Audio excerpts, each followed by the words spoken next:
স্বাগত বিরতিহীন সংবাদ রাত ৯টায় বাংলাদেশে। আপনাদের সঙ্গে আছি গোলাম কিবরিয়া এবং সাথে আছে আমি মাহমুদা মমিতা। জানিয়ে দিচ্ছি বার্তা কক্ষের সর্বশেষ।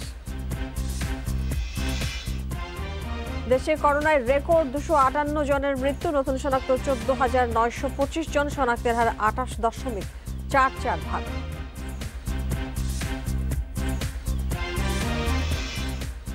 ৮০% মানুষকে টিকার আওতায় আনা হবে, জানালেন প্রধানমন্ত্রী। ৭ আগস্ট থেকে দেয়া হবে ইউনিয়ন পর্যায়ে।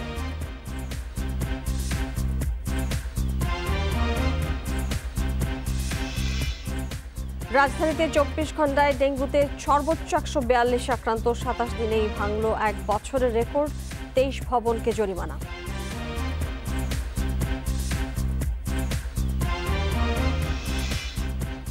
বালিশকাণ্ডে দুর্নীতির 36 কোটি টাকা ফেরত দিয়েছে ঠিকাদার প্রতিষ্ঠান, দুর্নীতি প্রমাণিত বলছে দুর্নীতি দমন কমিশন।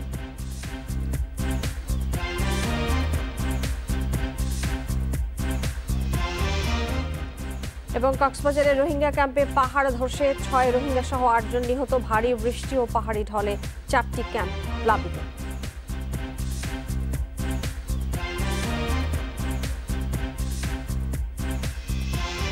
সংবাদ শিরোনামগুলো আপনাদের বলছিলাম, এবার চলে যাচ্ছে পুরো খবরে। একদিন পর করোনায় আবারও 258 জনের মৃত্যুর রেকর্ড দেখল দেশ। রেকর্ড 52,478 নমুনা পরীক্ষা হয়েছে, গতকালের চেয়ে কিছুটা কম 14,925 জনের করোনা শনাক্ত করা হয়েছে। বিশেষজ্ঞরা যেটি বলছেন, বিধিনিষেধ বাস্তবায়নে কঠোর না হলে পরিস্থিতি নিয়ন্ত্রণে না আসার আশঙ্কা দেখছেন তারা। একদিনের ব্যবধানে আবারও করোনায় মৃত্যু ও শনাক্তের নতুন রেকর্ড হলো। মহামারীর 16 মাসে এই প্রথম একদিনে 250 ছাড়ানো মৃত্যু দেখল দেশ। এ নিয়ে প্রাণহানি দাঁড়ালো 19,779 জনে। স্বাস্থ্য অধিদপ্তর জানিয়েছে, মৃতদের মধ্যে ঢাকা বিভাগে 84, চট্টগ্রামে 61 এবং খুলনা বিভাগে মারা গেছেন 50 জন। নমুনা পরীক্ষা বিবেচনায় শনাক্তের হার 28.44%। দেশে মোট আক্রান্ত রোগীর সংখ্যা দাঁড়ালো 11,94,752 জনে। করোনা প্রতিরোধে লোকজনকে ঘরে থাকার কোনো বিকল্প নেই বলছেন বিশেষজ্ঞরা। আজকে যে রেকর্ড পরিমাণ মৃত্যু হলো, আমি তাদের বিদেহী আত্মার প্রতি শ্রদ্ধা জানাই। মানুষের জীবনের জন্য প্রয়োজন এই মুহূর্তে হচ্ছে নিজেরা নিজেদের প্রতিরক্ষার ব্যবস্থা করবে। সারা দেশে করোনা থেকে নতুন করে সুস্থ হয়েছেন আরও 12,439 জন। এই নিয়ে মোট সুস্থ 10,22,414 জন। Zahidul Bashar, Independent news, Dhaka. Corona পরিস্থিতি ভয়াবহ আকার নেয় রাজধানীর হাসপাতালে আইসিইউ সংকট আরও তীব্র হয়েছে। হাসপাতালের পর হাসপাতাল ঘুরেও শয্যা না পেয়ে ভোগান্তিতে রোগীরা এবং তাদের স্বজনেরা। আমরা কোথাও আইসিইউ বেড ফাঁকা নেই। আমার বাবা 47 নম্বরে আইসিইউ বেড, ডাক্তার বলছে আজকেও পুরো 5 দিন ধরে। আমার আবুর খুবই শ্বাসকষ্ট হচ্ছে, ওটা মানে নিজের চোখে দেখার মতো না। প্রিয়জনের জন্য আইসিইউ জোগাড় করতে না পেরে দিশার মতো এভাবেই কান্নায় ভেঙে পড়ছেন অনেকে। বারবার বলতেছে আমাকে আইসিইউতে নাও, কিন্তু আমরা যাইতে পারতেছি না সেইখানে। নানাভাবে চেষ্টা করেও সফল হতে না পেরে পোহাচ্ছেন চরম ভোগান্তি। 3টি হাসপাতাল ঘুরেও আইসিইউ পাননি নোয়াখালী থেকে প্রবল শ্বাসকষ্ট নিয়ে ঢাকায় আসা আবুল বাশার। কয়েক ঘন্টা পর কুর্মিটোলায় সাধারণ বেডে অক্সিজেন সাপোর্ট পেলেও জোটেনি আইসিইউ শয্যা। আমার রোগীর আইসিইউ প্রয়োজন, তো ওনারা বলতেছে যে জেনারেলে ভর্তি দিবে আর কি, তো এখন অপেক্ষা করতেছি। আইসিইউ এর খোঁজে ছুটতে থাকা প্রায় প্রতিটি মানুষের ভোগান্তির গল্পই এমন। শুধু আইসিইউ না, সাধারণ শয্যার জন্যও ভোগান্তি বেড়েছে বহুগুণে। সিট নাই, গ্যাস নাই, এই জন্য এবার এই জায়গায় আসছি। এই জায়গায় হয়তো সিট নাই, বসে রয়েছি কতক্ষণ ধরে, এখন বললেছে উপরে যাচ্ছে।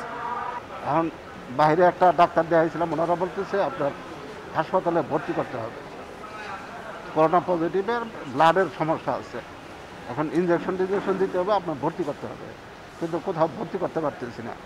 স্বাস্থ্য অধিদপ্তরের সোমবারের তথ্য অনুযায়ী রাজধানীর করোনা ডেডিকেটেড 16টি সরকারি হাসপাতালের 393টি আইসিইউ এর মধ্যে ফাঁকা আছে মাত্র 41টি।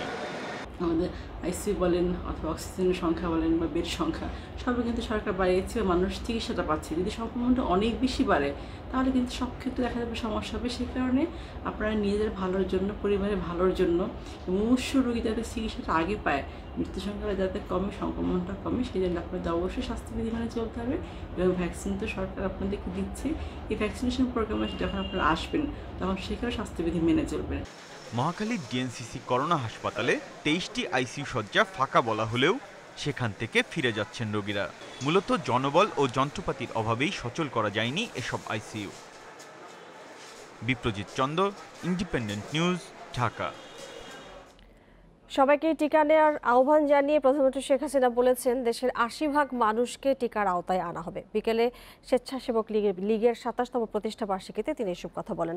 বঙ্গবন্ধু এভিনিউতে স্বেচ্ছাসেবক লীগের প্রধান কার্যালয়ের মূল অনুষ্ঠানে গণভবন থেকে ভার্চুয়ালি যুক্ত হন প্রধানমন্ত্রী। তিনি বলেন, এরই মধ্যে ১,৮৭,০০,০০০ ডোজ টিকা দেওয়া হয়েছে। টিকা দান আরও সহজ করতে এনআইডি কার্ড নিয়ে কেন্দ্রে গেলেই টিকা নেওয়া যাবে, নিবন্ধন করতে হবে না জানিয়ে প্রধানমন্ত্রী বলেন, যেখানে যা টিকা পাওয়া যাচ্ছে তা সংগ্রহ করা হচ্ছে। করোনা টিকার জন্য প্রয়োজনে আরও টাকা বরাদ্দ দেওয়া হবে বলেও জানান সরকার প্রধান। টিকা প্রয়োগে দলের নেতাকর্মীদের কাজ করার নির্দেশনা দিয়েছেন প্রধানমন্ত্রী। এখানে কিছুদিন স্কুলে পড়ার পর আমি যেহেতু বারবার গ্রেপ্তার হতাম, আমরা সরকারের নানা রকমের একটা ভীতি ছিল। এখন সবাই আস্তে আস্তে সেই ভীতি কাটাচ্ছে। একটা সমস্যা এখনও আছে, যেটা আমি গ্রামের থেকে খবর পাই, কেউ পরীক্ষা করতে চায় না, টেস্ট করতে চায় না। তার ধারণা টেস্ট করলে করোনা আছে এটা শুনলে সে অচ্যুত হয়ে যাবে, তার সাথে মানুষ মিশবে না, এই ভয় করে না। কিন্তু এটা তো ঠিক না। টেস্ট করলে তার যে চিকিৎসাটা হবে, সে যে ভালো হবে, বা সে অন্য কাউকে সংক্রমিত করবে না, সে নিজে বাঁচবে, অন্যকে বাঁচাবে, এই ধারণাটা মানুষের মধ্যে দিতে হবে। ৭ আগস্ট থেকে ইউনিয়ন পর্যায়ে টিকা দেয়া হবে বলে জানিয়েছেন স্বাস্থ্যমন্ত্রী। বলেন, নিবন্ধন জটিলতা এড়াতে জাতীয় পরিচয়পত্র সাথে আনলেই টিকা পাবেন। এ সময় স্বরাষ্ট্রমন্ত্রী বলেন, 18 বছরের ওপরে সবাইকে টিকার আওতায় আনা হচ্ছে। মঙ্গলবার দুপুরে সচিবালয়ে করোনা প্রতিরোধ এবং টিকাদান কর্মসূচি নিয়ে সভায় এসব সিদ্ধান্ত হয়। করোনা সংক্রমণ রোধে 23 জুলাই থেকে শুরু হয়েছে কঠোর বিধিনিষেধ, চলবে 5 আগস্ট মধ্যরাত পর্যন্ত।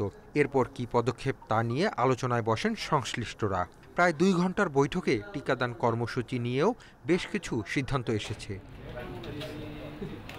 বৈঠক শেষে স্বরাষ্ট্রমন্ত্রী সাফ জানিয়েছেন, কারো জন্য লকডাউন শিথিলের সুযোগ নেই, শিল্প মালিকদের অনুরোধ রাখাও সম্ভব নয়। তিনি জানান, টিকাদান কেন্দ্রে জাতীয় পরিচয়পত্র নিয়ে গেলেই টিকা পাওয়া যাবে। মাননীয় প্রধানমন্ত্রীর নির্দেশনা যে আমাদের টিকা কার্যক্রমটা জোরদার করার জন্য তিনি বয়সের সীমাও কমিয়ে দিয়েছেন এবং রেজিস্ট্রেশন সম্বন্ধে তিনি আরেকটা নির্দেশনা দিয়েছেন যে এনআইডি কার্ডটা নিয়ে যে যাবেন তাকেই টিকা দেওয়া হবে। বৈঠক শেষে স্বাস্থ্যমন্ত্রী বলেন, 50 ঊর্ধ্ব ব্যক্তিরাই বেশি করোনায় আক্রান্ত হচ্ছে। তিনি আরও জানান, টিকা আমদানি বাড়লে ইউনিয়নের প্রতিটি ওয়ার্ডে টিকা দেওয়া হবে। যারা 50 ঊর্ধ্ব আছে তারা জানি তাড়াতাড়ি এসে ইউনিয়ন পরিষদে আসতে পারে এবং এসে টিকা তারা নিতে পারে। টিকা আরো বেশি হাতে যখন আসবে তখন আমরা আরো নিচে যেতে পারবো, অর্থাৎ বড় পর্যায়ে আমরা চিন্তা ভাবনা। এ সময় মন্ত্রিপরিষদ সচিব জানান, জাতীয় পরিচয়পত্র বা জন্মসনদ না থাকলেও টিকার জন্য বিশেষভাবে নিবন্ধন করা হবে। চলমান কঠোর বিধিনিষেধ বাস্তবায়নে আইনশৃঙ্খলা বাহিনীকে কঠোর হওয়ার নির্দেশনা দেওয়া হয়েছে বৈঠক থেকে। Hasib Mahmud Shah, independent news, Dhaka. যত দিন যাচ্ছে ততই যেন শিথিল হয়ে পড়ছে করোনা রোধে চলমান কঠোর লকডাউন। জরুরি প্রয়োজন ছাড়া ঘর থেকে বের হওয়া নিষেধ থাকলেও নানা অজুহাতে বের হচ্ছেন মানুষ। যানবাহন চলাচল কিছুটা নিয়ন্ত্রণ করা গেলেও কোনোভাবেই নিয়ন্ত্রণ করা যাচ্ছে না পায়ে হাঁটা মানুষকে। গণমাধ্যমের ভুয়া স্টিকার ব্যবহার করেও বের হচ্ছেন কেউ কেউ। গাজীউল ইসলাম নিজেকে পরিচয় দিচ্ছেন নিউজ 10-এর অ্যাডভাইজার হিসেবে। টিভি চ্যানেল নিউজ 24-এর লোগো নকল করে বানিয়েছেন নিউজ 10-এর স্টিকার। প্রাইভেট কার নিয়ে গাবতলী এলাকায় এলে পড়েন পুলিশের জিজ্ঞাসাবাদের মুখে। এরপর মামলা করে পুলিশ। আচ্ছা, এখন আপনি কি বলতে চাচ্ছেন সেটা বলেন। অপ্রয়োজনীয় হলে তাহলে আমি ব্যাক করব। গাজীউলের মতো অনেকেই ভুয়া সাংবাদিক পরিচয় দিয়ে নেমেছেন রাস্তায়। বের হওয়ার কারণ জিজ্ঞেস করলে দিচ্ছেন নানা অজুহাত। আমি লাস্ট কোনো করসপন্ডেন্স নিউজ আমি দেইনি। আমি এই পেপারসটা মানে নিউজটা আমি কিনে নিচ্ছি। আমরা দুইজন পার্টনার চলে যাবে 5 জনের মধ্যে, আমরা কিনে নিচ্ছি, যার জন্য পেপারস ট্রান্সফার হওয়ার আগ পর্যন্ত আমি এটা করসপন্ডেন্ট হিসেবে। লকডাউনের 5ম দিনেও নানা ছুতোয় রাস্তায় বেরিয়েছেন অনেকে, তবে কিছুটা কমেছে ব্যক্তিগত গাড়ির সংখ্যা। জরুরি প্রয়োজন ছাড়া যারা বের হয়েছেন তাদের বিরুদ্ধে ব্যবস্থা নেওয়ার কথা জানিয়েছে পুলিশ। ব্যাংক, বিমা এবং ট্যানারি শিল্প যেগুলো অনুমোদন আছে লকডাউনের ক্রাইটেরিয়া পড়তেছে ওই গাড়িগুলো আমরা অ্যালাউ করতেছি। আর যেগুলো বিনা প্রয়োজনে বের হয়েছে যথাযথ যৌক্তিক কারণ দেখাতে পারতেছে না এই গাড়ির বিরুদ্ধে আমরা যথাযথ আইনগত ব্যবস্থা গ্রহণ করতেছি।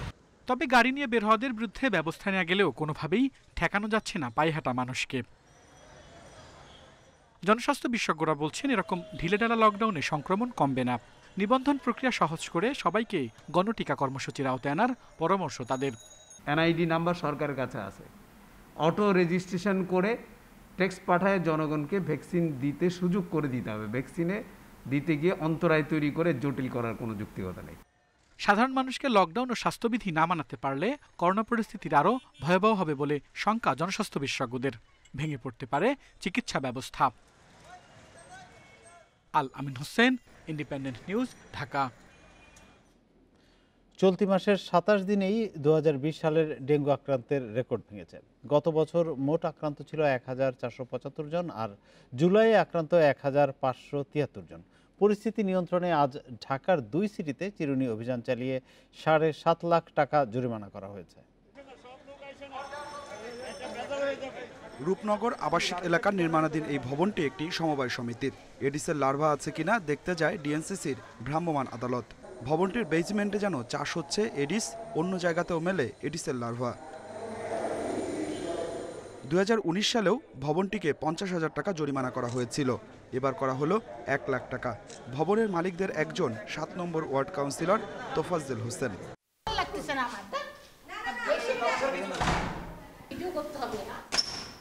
রাজধানীর এলিফ্যান্ট রোডের এক বাসিন্দা। বাড়ির পেছনে জমে থাকা পানিতে জন্ম নিয়েছে এডিস। ভ্রাম্যমাণ আদালত অভিযানে গেলে বাড়ির মালিকের এমন আচরণ। অভিযোগ আছে অনেক বাড়িতে ঢুকতেও দেওয়া হয় না মশক কর্মীদের। আসলে পানিটা আমরা সকালবেলায় শীতছি, তারপর বৃষ্টি হয়েছে, তো বৃষ্টি হওয়ার পরে এখন পানিটা আবার হয়েছে আর কি, জমে গেছে। প্রতিদিনই নিয়মিত এই জায়গায় ব্লিচিং পাউডার, তারপর কেরোসিন তেল, যেটা তারা সিটি কর্পোরেশনের তারা 3 দিন পর পর এসে আমাদের ইনস্ট্রাকশন দিয়ে যায়। 10টি অঞ্চলে অভিযান চালিয়েছে ঢাকা উত্তর। 15 মামলায় জরিমানা করা হয়েছে 4,41,000 টাকা। ছাদ বাগানে, ফুলের টবে, ডাবের খোসায়, বেসমেন্টে এবং টায়ারে যেখানে পানি জমে থাকে সেখানে এডিস মশার লার্ভা জন্মায়। আমরা সেই এডিস মশার লার্ভা নির্মূল করার জন্য একযোগে কাজ করতে চাই। সম্মানিত নগরবাসীর সহযোগিতা চাই। ঢাকা দক্ষিণে মাঠে ছিল 11টি ভ্রাম্যমাণ আদালত। বম্বে সুইটস কারখানা সহ বেশ কিছু ভবন মালিককে জরিমানা করা হয় 3,06,500 টাকা। টিম যতজন আমরা এসেছি 16 জন, আমরা 2 জন করে ভাগ করে প্রতিটা বিল্ডিংয়ে ছাদ বাগান এবং নিচের যে পার্কিং এরিয়াটা আমরা চেক করছি। আর নির্মাণাধীন ভবন যারা বানাচ্ছেন বিভিন্ন বিল্ডার্স কোম্পানি, তাদেরকে আমরা বেশি অঙ্কের জরিমানা করেছি। গত 24 ঘন্টায় ঢাকায় ডেঙ্গু আক্রান্ত হয়েছে 142 জন। Adilur Rahman, Independent news, Dhaka. প্রধানমন্ত্রী শেখ হাসিনা বলেছেন, প্রশাসনের কর্মকর্তারা ভালো কাজে যেমন পুরস্কৃত হবেন, তেমনি খারাপ কাজ করলে ক্ষমা নেই। ক্ষমতা ভোগের বস্তু নয়, মহান দায়িত্ব। ওসমানী স্মৃতি মিলনায়তনে জনপ্রশাসন পদক প্রদান অনুষ্ঠানে গণভবন থেকে ভিডিও কনফারেন্সে যোগ দিয়ে প্রধানমন্ত্রী এইসব কথা বলেছেন। করোনা টিকার কোনো সংকট হবে না উল্লেখ করে প্রধানমন্ত্রী বলেন, পর্যায়ক্রমে সবাইকে টিকার আওতায় আনা হবে। জনপ্রশাসন দিবস উপলক্ষে রাজধানীর ওসমানী স্মৃতি মিলনায়তনে এই আয়োজন। গণভবন থেকে ভিডিও কনফারেন্সেতে প্রধান অতিথি হিসেবে যোগ দেন প্রধানমন্ত্রী শেখ হাসিনা। 2020-21 সালে জাতীয় ও জেলা পর্যায়ে অবদান রাখায় 35 সরকারি কর্মকর্তা ও প্রতিষ্ঠানকে প্রধানমন্ত্রীর পক্ষে পদক ও সনদপত্র তুলে দেন মুক্তিযুদ্ধ বিষয়ক মন্ত্রী। সকলকে আন্তরিক শুভেচ্ছা জানাই। প্রধানমন্ত্রী বলেন, মাঠ প্রশাসনে সেবার মানসিকতা নিয়ে দক্ষ লোক না থাকলে শীর্ষ পর্যায় থেকে ভালো পরিকল্পনা করেও লাভ হবে না। সরকারি কর্মচারীদের কাজে সঠিক পরিবেশ দিলে তারা অসাধ্য সাধন করতে পারেন, তা আজ প্রমাণিত হয়েছে বলে উল্লেখ করেন প্রধানমন্ত্রী। সরকারি কর্মকর্তারা শাসক নয়, জনগণের সেবক। বঙ্গবন্ধুর এই নির্দেশনা মেনে চলার আহ্বান জানান প্রধানমন্ত্রী। বাংলাদেশের জনগণ তারাই তো আপনাদের ভরণ পোষণ, খাবার জোগান সবই তো করে, আমাদের সকলের জন্য করে। যে তাদের জন্য আমরা কতটুকু কি করতে পারলাম, তাদের কতটুকু দিতে পারলাম, সেটাই হচ্ছে সবথেকে বড় বিষয়। যে ভালো কাজে যেমন আপনি পুরস্কার পাবেন, আবার কেউ যদি কোনো খারাপ কিছু করে তাদের কিন্তু ক্ষমা নেই, তাদেরও কঠোর শাস্তি পেতে হবে। বৈশ্বিক মহামারীতে দেশের অর্থনীতি সচল রাখতে সরকারের নানা উদ্যোগের কথা জানান প্রধানমন্ত্রী। করোনার টিকা থেকে কেউ বাদ যাবে না বলেও আশ্বাস দেন সরকার প্রধান। আমাদের ছাত্র, শিক্ষক থেকে শুরু করে আমরা সকলের জন্যই এই টিকা ক্রয় করতে থাকবো, আনতে থাকবো এবং দিতে থাকবো। সেই ব্যবস্থাটাও আমরা অবশ্যই করব, সেইভাবে আমরা করে যাচ্ছি। ডিজিটাল বাংলাদেশের উদ্যোক্তা সজীব ওয়াজেদ জয়ের 51তম জন্মদিনে স্মৃতিচারণ করেন বঙ্গবন্ধু কন্যা। জয়, আমার বোনের ছেলে রেদওয়ান, সিদ্দিকী থেকে শুরু করা সবাই কিন্তু ওইভাবেই কতগুলি উদ্যোগ নিয়ে কাজ করেছে, যার শুভ ফলটা আজকে বাংলাদেশ ভোগ করেছে। এর আগে জনপ্রশাসন মন্ত্রণালয়ের উদ্যোগে বঙ্গবন্ধুর ওপর 2টি স্মারক গ্রন্থের মোড়ক উন্মোচন করেন প্রধানমন্ত্রী। কর্মরত বিভিন্ন পর্যায়ের অনিমেষ কর, ইন্ডিপেন্ডেন্ট নিউজ, ঢাকা। প্রধানমন্ত্রী শেখ হাসিনার পুত্র তথ্য ও যোগাযোগ প্রযুক্তি বিষয়ক উপদেষ্টা সজীব ওয়াজেদ জয়ের 50তম জন্মবার্ষিকী পালন করেছে আওয়ামী লীগ এবং সহযোগী সংগঠনগুলো। তবে করোনার কারণে এবার আয়োজনে ছিল না কোনো আড়ম্বর। বঙ্গবন্ধুর দৌহিত্র প্রধানমন্ত্রী শেখ হাসিনার পুত্র সজীব ওয়াজেদ জয়ের জন্মদিন উপলক্ষে মঙ্গলবার সকাল থেকেই নানা কর্মসূচির আয়োজন করে স্বেচ্ছাসেবক লীগ, কৃষক লীগ, যুবলীগ সহ আওয়ামী লীগের অঙ্গ ও সহযোগী সংগঠনগুলো। সকালে গণভবনে প্রধানমন্ত্রী শেখ হাসিনা সজীব ওয়াজেদ জয়কে নিয়ে এক স্মারক গ্রন্থের মোড়ক উন্মোচন করেন। এ সময় স্মারক ডাকটিকিটও অবমুক্ত করা হয়।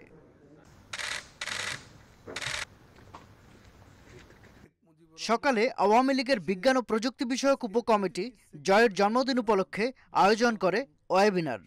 এতে ভার্চুয়ালি যুক্ত হন আওয়ামী লীগের সাধারণ সম্পাদক ওবায়দুল কাদের।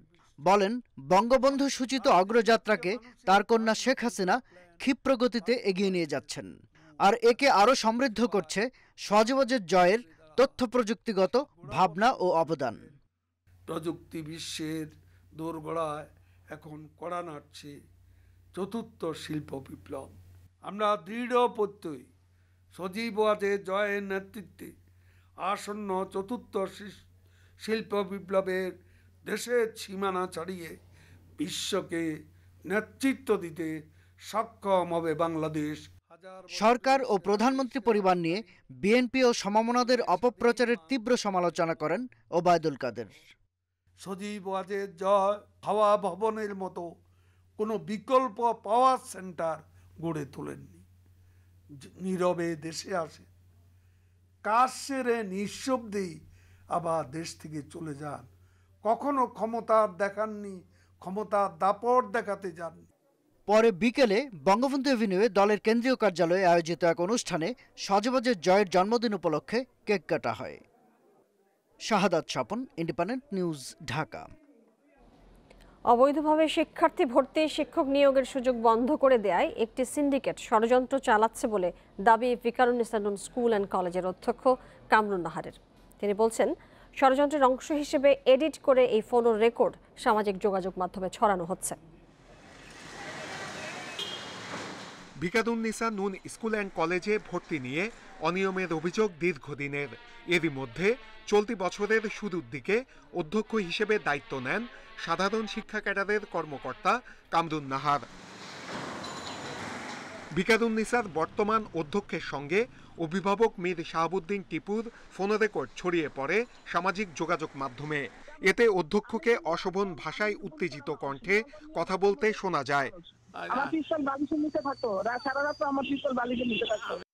তবে ফোনালাপ এডিট করা হয়েছে দাবি অধ্যক্ষ কামরুন নাহারের। অধ্যক্ষের দাবি, দায়িত্ব নেয়ার পর থেকেই কিছু অভিভাবকের একটি সিন্ডিকেট অবৈধভাবে শিক্ষার্থী ভর্তির জন্য তাকে চাপ দেয়। এছাড়াও বিনা দরপত্রে চলা উন্নয়ন কাজ স্থগিত করায় তাকে নানাভাবে হুমকি দেয়া হয়। আপনারা কার জন্য সিট রাখবেন? বলে যে আমাদের অনেক লোক আছে, অনেকে আমাদের ভোট দিয়েছে, আমাদের অনেক সামাজিক দায়বদ্ধতা আছে। এই শব্দটা তারা ইউজ করেছে। আমি বলি সামাজিক দায়বদ্ধতা আপনারা অন্যভাবে করবেন। এখানে ভর্তির আমি যেহেতু সই করব, আমি এখানকার দায়িত্বশীল লোক, আমি এই ভর্তিটা করাতে পারবো না, আমি এটা হাতে রাখতে পারবো না, আমি সব লটারিতে দিব। এদিকে অধ্যক্ষের অভিযোগকে অসত্য দাবি করেছেন অভিভাবক সমিতির নেতা মীর শাহাবুদ্দিন টিপু। তবে অধ্যক্ষের সাথে তার ব্যক্তিগত ফোনালাপ কিভাবে ফেসবুকে গেল সে বিষয়ে স্পষ্ট করে তিনি কিছু বলতে পারেননি। ফোন রেকর্ডিংটা কি আপনি কি সামাজিক যোগাযোগ মাধ্যমে দিয়েছেন? জি, আমি দিয়েছি। মানে সামাজিক যোগাযোগ মাধ্যমে? জি।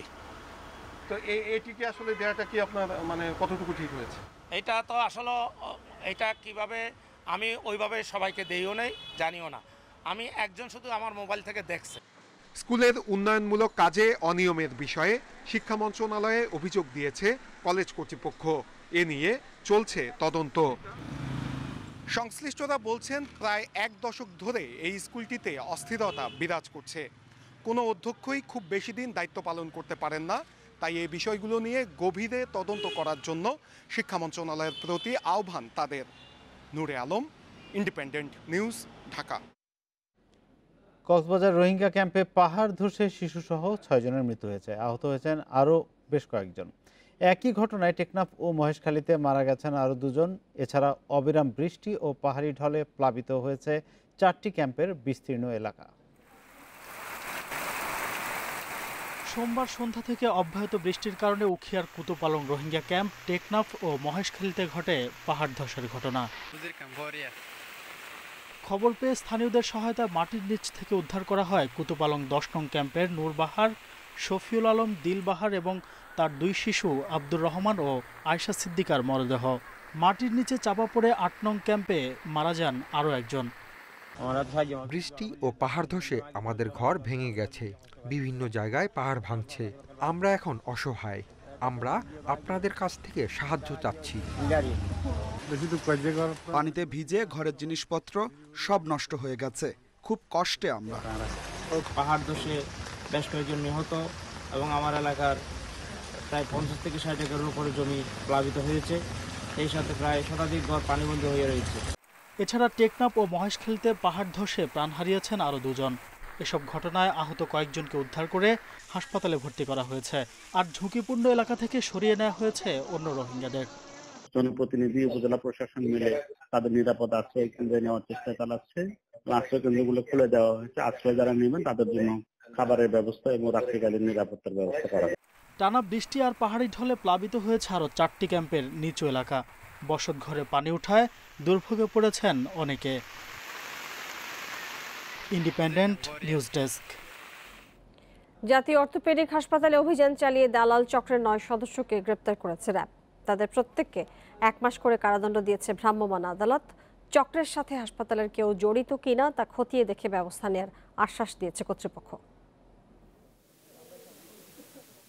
দাদির চিকিৎসায় 3 দিন আগে জাতীয় অর্থোপেডিক হাসপাতালে আসেন মোহাম্মদ জসিম। দালালের খপ্পরে পড়ে খোয়ান 15,000 টাকা। অনেক কিছু মহিলা আছে যারা টলি টানে, তারা আমারে বললো যে তোমার রুগীদের টানা দিয়ে রাখবো প্রায় 1 মাস, 1 মাস টানা দিয়ে রাখবো, তারপরে এরপর হলো চেক আপ করবো, তারপর অপারেশন করবো। কয় আমি করি, আমরা করি। আপনি যে এই পঙ্গু হাসপাতালে যে ডাক্তার আছে, যে ডাক্তাররা যে অপারেশন করে তার থেকে আমি কথা কয়ে দিই, পার্সোনালভাবে অল্প টাকার মধ্যে অপারেশনটা করে দিব। ঢাকার বাইরে থেকে চিকিৎসা নিতে আসা এমন আরও অনেককেই কৌশলে আশপাশের প্রাইভেট হাসপাতালে নিয়ে যায় দালালরা। ওনা আমার কাছে 10,000 টাকা চাইছে যে উনি ভর্তি করে দেবে ওই মুহূর্তে। ওই মুহূর্তে আমার কোনো সিচুয়েশন ছিল না। আমি 26 তারিখে বাংলাদেশে আসছি, 4 তারিখে এখানে। আমার কাছে কোনো টাকা ছিল না। আমি সারা রাত আমার ভাইকে নিয়ে আমি কান্না করছি আর রাস্তায় রাস্তায়। ওখান থেকে এক দালাল ধরে নিয়ে চলে গেল ওই দিক পানে, নিয়ে যে বললো যে হচ্ছে তুমি এইখানে ভর্তি করাও। তারপর বলছে এ স্যার তা আমি বললাম ডাক্তার হলি তো এ স্যার বলার ক্ষমতা কারণ নেই।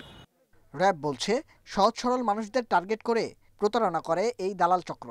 আমরা আজকে যে 9 জন এখানকে গ্রেপ্তার করতে সমর্থ হয়েছি, সেখানে হসপিটাল সংশ্লিষ্ট হসপিটাল সংশ্লিষ্ট বলতে এখানে যারা আছে সবাই বাইরের।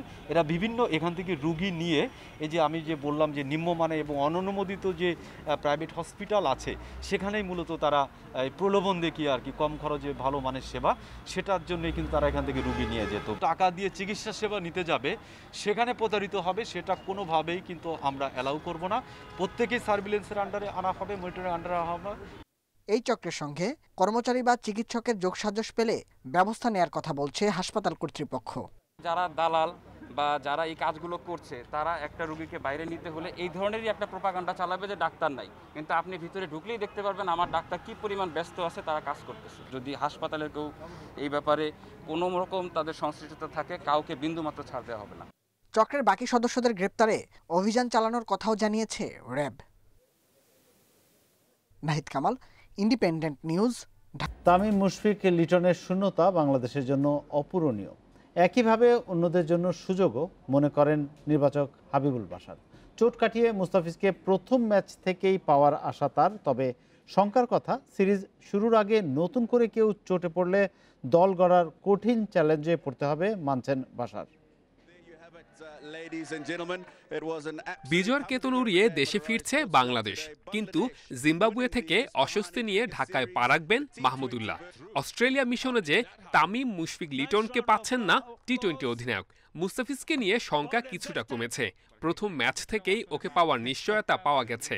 তাতে কি স্বস্তি ফিরছে বাংলাদেশ শিবিরে? অনেক বড় সেটব্যাক, বাট এটাতে আসলে আমাদের কারো কিছু করার নেই, এটাকে মেনে নিয়ে আমাদের খেলতে হবে। আমি বরং দেখছি যে এটা অন্যদের জন্য একটা সুযোগ। মুস্তাফিজের সম্বন্ধে আমরা যতদূর জানি, ও দেশে আসলে আরও ভালোভাবে জানতে পারবো, বাট আমরা হোপফুল যে ওকে প্রথম ম্যাচতে পাবো। তবে অস্ট্রেলিয়ার বিপক্ষে এমন একটা দল নিয়ে চ্যালেঞ্জ কি জানাতে পারবে বাংলাদেশ? অজিরাও তাদের গুরুত্বপূর্ণ ক্রিকেটারদের ছাড়া আসছে, তাতে দু দলের ব্যবধান কমে আসার কথা। নির্বাচক হাবিবুল বাশার দু দলের পার্থক্যের চেয়ে নিজেদের পারফরমেন্সে জোর দেওয়ার পক্ষে। আই জাস্ট হোপ যে আমরা আমাদের বেস্ট ক্রিকেটটা খেলতে পারি। অস্ট্রেলিয়ার মতো একটা টিমের সাথে খেলার আগে যে আত্মবিশ্বাস দরকার, সেটা নিয়ে কিন্তু দল ফিরে আসছে, এটা আমাদের সবচেয়ে পজিটিভ বিষয়।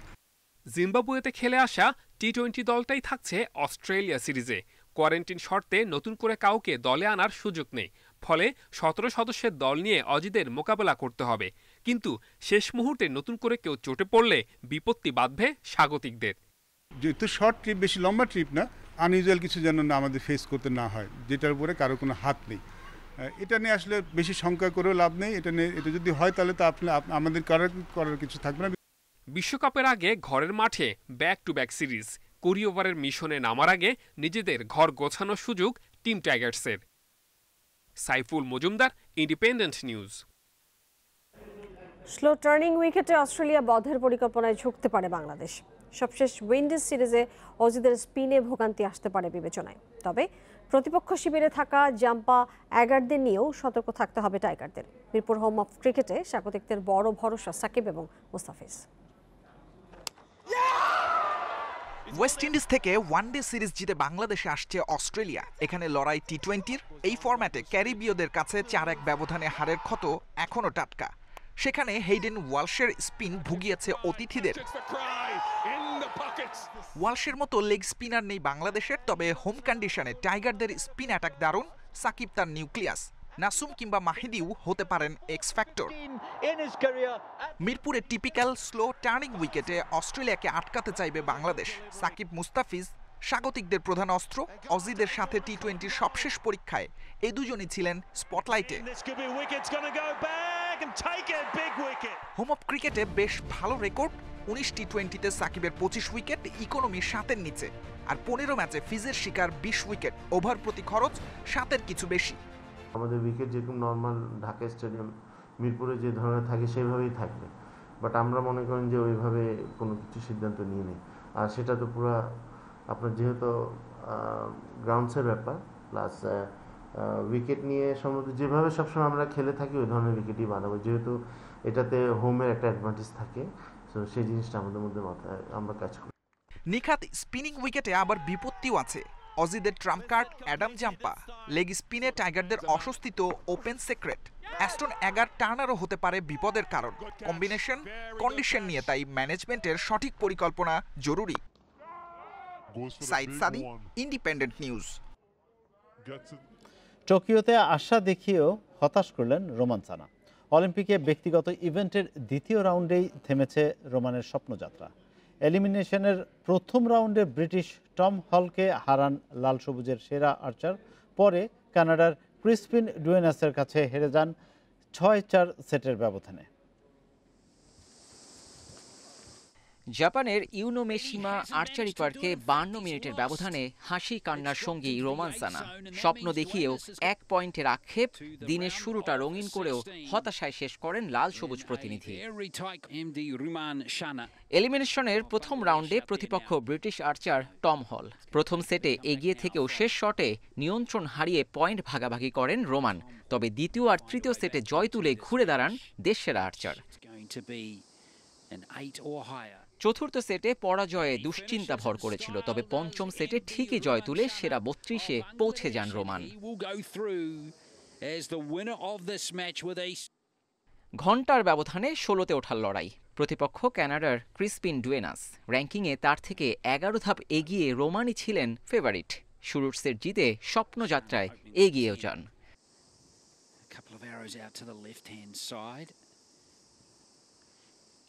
তবে দ্বিতীয় আর তৃতীয় সেটে খেই হারিয়ে ফেলেন রোমান। ৪-২ ব্যবধানে এগিয়ে যায় কানাডার প্রতিযোগী। চতুর্থ সেটে আবারও জয় পেলে স্বপ্ন জিয়ে থাকে। শেষ সেটের প্রথম দুটি শট সমান স্কোর দুজনের। শেষ শটে ক্রিসপিনের ৯ স্কোরের বিপরীতে রোমানের ৮-এ হার নিশ্চিত হয়। সম্ভাবনা জাগিয়েও বড় মঞ্চে নার্ভ ধরে রাখতে ব্যর্থ রোমান। ৫ রাউন্ড মিলিয়ে কেবল একবারই ১০ স্কোর তুলেছিলেন। Abidur Rahman, Independent news. Tokyo অলিম্পিকে পদকের লড়াই জমজমাট। চতুর্থ দিনে 10টি স্বর্ণ নিয়ে শীর্ষে স্বাগতিক জাপান, 9টি করে স্বর্ণ যুক্তরাষ্ট্র এবং চীনের। এদিন জিমন্যাস্টিক্সে হতাশ করেছেন মার্কিন তারকা সিমন বাইলস, ফিটনেস ইস্যুতে আছে শঙ্কা। অন্যদিকে টেনিসে অঘটনের শিকার নাওমি ওসাকা বিদায় নিয়েছেন তৃতীয় রাউন্ড থেকে। ধেয়ে আসছে টাইফুন, টোকিওর রাস্তাঘাট জনমানবহীন। এর মধ্যেই চলছে অলিম্পিক। সার্ফিংয়ে প্রভাব পড়ার শঙ্কা ছিল, তবে সমুদ্রের উত্তাল ঢেউয়েই সার্ফাররা কসরত দেখিয়েছেন। ছেলেদের ইভেন্টে ব্রাজিলের ফেরেইরার বাজিমাত, আর যুক্তরাষ্ট্রের কারিসা মুর মেয়েদের ইভেন্টে সেরা। জিমন্যাস্টিক্সে রেকর্ড ৬ স্বর্ণের স্বপ্ন নিয়ে টোকিওতে আসা সিমন বাইলস শুরুতেই হোঁচট খেয়েছেন। দলীয় ইভেন্টে ভল্টে বাজে পারফরমেন্স করে দল থেকে ছিটকে পড়ার পর দেখলেন সতীর্থদের মুকুট হারানো। যুক্তরাষ্ট্রকে পেছনে ফেলে এই ইভেন্টে সেরা হলো রাশিয়ান অলিম্পিক কমিটি। দুবার করোনায় আক্রান্ত ব্রিটিশ সাঁতারু টম ডিন টোকিও অলিম্পিক স্মরণীয় করেছেন স্বর্ণ জিতে। ১০০ মিটার ব্রেস্টস্ট্রোকে শেষ হাসি যুক্তরাষ্ট্রের ১৭ বছরের কিশোরী লিডিয়া জ্যাকোবির। আর ব্যাকস্ট্রোকে অস্ট্রেলিয়ার কেলি ম্যাককিওন রেকর্ড টাইমিংয়ে স্বর্ণ জিতেছেন, সময় নেন ৫৭.৮৬ সেকেন্ড। ছেলেদের এই ইভেন্টে স্বর্ণ রৌপ্য দুটোই জয় রাশিয়ান অলিম্পিক কমিটির এভজেনি ও ক্লিমেন্টের। তবে ডোপ কেলেঙ্কারিতে নিষেধাজ্ঞা থাকায় পোডিয়ামে বাজেনি রাশিয়ার জাতীয় সঙ্গীত। অলিম্পিক ইতিহাসে প্রথমবার পদকের স্বাদ পেয়েছে মধ্য এশিয়ার দেশ তুর্কমেনিস্তান। মেয়েদের ৫৯ কেজি ভারোত্তোলনে রৌপ্য জিতে এই কীর্তি গড়েন পলিনা গুরিয়েভা। তবে স্বাগতিকদের আধিপত্যের দিনে হতাশ করেছেন নাওমি ওসাকা। এবছর অস্ট্রেলিয়ান ওপেন জেতা ওসাকা বিদায় নিয়েছেন তৃতীয় রাউন্ড থেকে। আবিদুর রহমান। ৫ আগস্ট পর্যন্ত ভারতের সাথে স্থল সীমান্ত বন্ধ, এরপর শিথিলের পরিকল্পনা করছে সরকার। এছাড়া আগস্টে সীমিত পরিসরে চালু হতে পারে আকাশপথ। বিকেলে পররাষ্ট্র মন্ত্রণালয়ে সাংবাদিকদের সঙ্গে আলাপকালে একথা জানান পররাষ্ট্র সচিব মাসুদ বিন মোমেন। এ নিয়ে দিল্লির সঙ্গে আলোচনা চলছে বলেও জানান তিনি। সচিব জানান, আপাতত দুদেশের স্থল সীমান্ত বন্ধের মেয়াদ আরেক দফা বাড়ানোর সিদ্ধান্ত নিয়েছে সরকার। আগামী সপ্তাহে দুদেশের মধ্যে বৈঠক করে সীমান্তে চলাচল শিথিলের বিষয়ে নতুন করে সিদ্ধান্ত নেওয়া হবে বলেও জানান পররাষ্ট্র সচিব। আমাদের যে লকডাউন আছে ওটা ৫ তারিখ পর্যন্ত করছে, তো অবশ্যই ৫ তারিখ পর্যন্ত এটা করতে হবে। তারপর আমরা তো ৩-৪ তারিখের দিকে আরেকবার রিভিউ করব, করে আমরা যদি কিছুটা শিথিল করার ব্যাপার থাকে, যেহেতু বললাম যে ওদের নাম্বারস কমে আসছে, তো সেটাকে এর মধ্যে ধর্তব্যের মধ্যে নিয়ে আমরা একটা সিদ্ধান্ত নেওয়া দরকার। অনেক রোগী, মারাত্মক রোগী, তারা হয়তো দ্রুত যেতে চান। তারপরে আমরা যখন ওই যে ভারত থেকে বাংলাদেশে যারা ফেরত আসছে এখনও সীমান্ত দিয়ে আসছে, তো সেই জন্য আমরা হয়তো সীমিত আকারে আমরা প্রস্তাব রেখেছি যে এই এয়ার বাবলটা আবার শুরু করা যায় কিনা। অগাস্টের কোনো একটা সুবিধাজনক সময় এটা শুরু করার ব্যাপারে আশা রাখি। চাকুরির নামে প্রলোভন দেখিয়ে তরুণী কিশোরীদের পাচারের অভিযোগে গ্রেপ্তার আন্তর্জাতিক নারী পাচারকারী চক্রের হোতা মোহাম্মদ আজমকে হাইকোর্টের দেয়া জামিন স্থগিত করেছে চেম্বার জজ আদালত। তার জামিন স্থগিত চেয়ে রাষ্ট্রপক্ষের করা আবেদনের শুনানিতে এই আদেশ দিয়েছেন চেম্বার জজ ওবায়দুল হাসান। দুবাইতে আন্তর্জাতিক নারী পাচার দলের হোতা আজম খানের 4টি বিলাসবহুল হোটেল রয়েছে। নৃত্যশিল্পী ওয়েটার হিসেবে চাকরির প্রলোভন দেখিয়ে গত 7-8 বছরে শতাধিক নারীকে পাচার করেছে এই চক্র। সেখানে আজম খানের হোটেলগুলোতে তাদের দেহ ব্যবসা করতে বাধ্য করা হতো। ভুক্তভোগী 3 জনকে সেখান থেকে উদ্ধার করে দেশে পাঠায় কনসুলার জেনারেল অফিস। রাষ্ট্রপক্ষের আইনজীবী জানান, একই সাথে এ অভিযোগে দুবাই সরকার নারী পাচার চক্রের গডফাদার আজমের পাসপোর্ট জব্দ করে দেশে ফেরত পাঠায়। দেশে ফেরার পর আজম আত্মগোপনে গিয়ে সীমান্ত দিয়ে পার্শ্ববর্তী দেশে পালানোর চেষ্টা করেন। ওই সময় 12 জুলাই তাকে গ্রেপ্তার করে সিআইডি। নৃত্যশিল্পী এবং আরও কিছু শিল্পীদেরকে তারা সংগ্রহ করতো এবং তাদেরকে বলা হতো যে তারা দুবাইতে তাদেরকে অনেক ভালো স্যালারিতে বেতনে তাদেরকে চাকরি দেবে। এই চাকরি দেওয়ার কথা বলে তাদেরকে দুবাইতে নিয়ে যেত। দুবাইতে নিয়ে গিয়ে তারা এই যে চাকরি দেওয়ার যে প্রলোভনটা দেখাতো, নিয়ে তাদেরকে অনৈতিক ব্যবসায় তাদেরকে নিয়োগ করত। আজম সহ গোটা চক্রের বিরুদ্ধে মানব পাচার প্রতিরোধ ও দমন আইনে লালবাগ থানায় মামলা করে সিআইডি। এরই মধ্যে গত 19 জুলাই হাইকোর্ট থেকে জামিন পায় আজম। এই আদেশের বিরুদ্ধে আবেদন করলে চেম্বার জজ আদালত তা স্থগিত করে। মানব পাচারের মতো গর্হিত কাজ এবং এরকম বাংলাদেশ থেকে আমাদের অসহায় মেয়েদেরকে, আমাদের মা বোনদেরকে তারা বিদেশে পাচার করবে অর্থের বিনিময়ে, এই নরপশুদের বিরুদ্ধে কঠোর থেকে কঠোরতম ব্যবস্থা নেওয়া প্রয়োজন বলে আমরা মনে করি। এই বিষয়টা আমাদের মাথায় ছিল এবং মাথায় থাকার জন্য আমরা অ্যাপিলেট ডিভিশনে আমরা এটা গিয়েছি এবং আমরা আমাদের কাঙ্ক্ষিত ফল লাভ করতে পেরেছি। 2012 সালের মানব পাচার প্রতিরোধ ও দমন আইন অনুযায়ী সংঘবদ্ধভাবে মানব পাচারের জন্য সর্বোচ্চ শাস্তি মৃত্যুদণ্ড রয়েছে। জান্নাতুল ফেরদাউস তানভি, ইন্ডিপেন্ডেন্ট নিউজ, ঢাকা। পদ্মা সেতুর কাঠামো দাঁড়িয়ে গেছে, সেতুর নিচ দিয়ে চলাচল করছে নৌযান, তবে এখনও স্থাপন করা হয়নি নেভিগেশন লাইট। তাই আসছে শীতে কুয়াশায় আবারও দুর্ঘটনার শঙ্কা রয়েছে। নৌ পরিবহন সংশ্লিষ্টরা বলছেন, চালক ও পদ্মা সেতু কর্তৃপক্ষের সঙ্গে সমন্বয় করে বয়াবাতি লাগাবে বিআইডব্লিউটিএ। 23 জুলাই সকালে মাদারীপুরের বাংলাবাজার ঘাট থেকে শিমুলিয়া যাওয়ার পথে পদ্মা সেতুর 17 নম্বর পিলারে ধাক্কা দেয় ফেরি শাহজালাল। এর ফলে উঠে যায় পিলারের পলেস্তারা। এরপরই পদ্মা সেতুর পিলারের নিরাপত্তার বিষয়টি সামনে আসে। নেভিগেশন লাইট বসানো হলে রাতে ফেরি চালানোর সময় সুবিধা হয় মাস্টারদের। এখন পদ্মা সেতু যে জাহাজ চলাচলের সিস্টেম যেটা, সেই সিস্টেমে তারা অতিক্রম করতেছে। আর তাদের যদি কোনো রকমের অবস্ট্রাকশন হয় তারা আমাদেরকে জানায়, আমরা যেগুলি করার দরকার সেগুলো আমরা করি, আলাপ করে। বিআইডব্লিউটিএ বলছে, এরই মধ্যে সেতুর পিলারের আশেপাশে বয়াবাতি লাগানোর পরিকল্পনা নেওয়া হয়েছে। এজন্য এই রুট ব্যবহারকারীদের সাথেও কথা বলবে সংস্থাটি। যারা অপারেটর, যারা এই রুট ব্যবহার করেন, তারা যদি ব্রিজের জন্য কোনো ধরনের বয়াবাতি চান, তাহলে সেই ব্যবস্থা আমরা অবশ্যই নিব। এবং এই জন্য আমরা ইতিমধ্যেই আমার যে সিএনপি ডিপার্টমেন্ট, তাদেরকে দায়িত্ব দিয়েছি, ওখানে কিভাবে নেভিগেশনাল এই লাগানো যায় সেই ব্যবস্থাটা তারা নেবে। পদ্মা সেতুর সাথে সমন্বয় করেই আমরা কাজ করব। এদিকে সেতু কর্তৃপক্ষ বলছে, যে কোনো দুর্ঘটনার কথা মাথায় রেখেই পিলার বসানো হয়েছে। আগামী 3 মাসের মধ্যে শুরু হবে ইলেকট্রিকের কাজ, যা শেষ হতে সময় লাগতে পারে অন্তত 7 মাস। ব্রিজের কাজটা মানে জাস্ট ইনকমপ্লিট, আমরা তো এখনো অন্যান্য কাজ করছি। ইলেকট্রিকের কাজ আমরা এখনো শুরু করতে পারি নাই। এটা হয়তো আমরা আরো 2-3 মাসের মধ্যেই, ম্যাক্সিমাম 3 মাস, তার মধ্যে আবার ইলেকট্রিকের কাজ শুরু হবে। বা সম্পূর্ণ কাজ শেষ হইতে হয়তো ইলেকট্রিক্যালের সব কাজ, এটা তো আগামী আরো 7-8 মাস লেগে যায়। নৌযানের সাথে ধাক্কা লাগা এড়াতে বিআইডব্লিউটিসির তদন্ত কমিটির সুপারিশ অনুযায়ী পদ্মা সেতুর পিলারে রবারের ফোল্ডার দেওয়ার প্রয়োজন নেই বলে মনে করছে সেতু কর্তৃপক্ষ। Al Amin Hossain, Independent news, Dhaka. Metro রেলের উত্তরা থেকে আগারগাঁও অংশ চালুর জন্য প্রস্তুত করা হয়েছে বিদ্যুৎ সরবরাহ ব্যবস্থা। ডেস্কো থেকে 35 মেগাওয়াট বিদ্যুৎ নেবে মেট্রো রেল কর্তৃপক্ষ। ডেস্কোর ব্যবস্থাপনা পরিচালক জানিয়েছেন, প্রাথমিকভাবে 9 মেগাওয়াটের জন্য চুক্তি করে বর্তমানে গড়ে 2 মেগাওয়াট বিদ্যুৎ ব্যবহার করছে মেট্রো রেল। আগারগাঁও অংশের সার্বিক অগ্রগতি 88%। চলতি বছরেই মেট্রো রেল চালুর লক্ষ্য ছিল সরকারের, কিন্তু করোনার প্রভাবে কাঙ্ক্ষিত গতি পায়নি নির্মাণ কাজ। তবে আগামী বছর মেট্রো রেল চালুর চেষ্টায় সরকার। মেট্রো রেলে 2 সেট ট্রেন এর মধ্যে ডিপোতে এসেছে।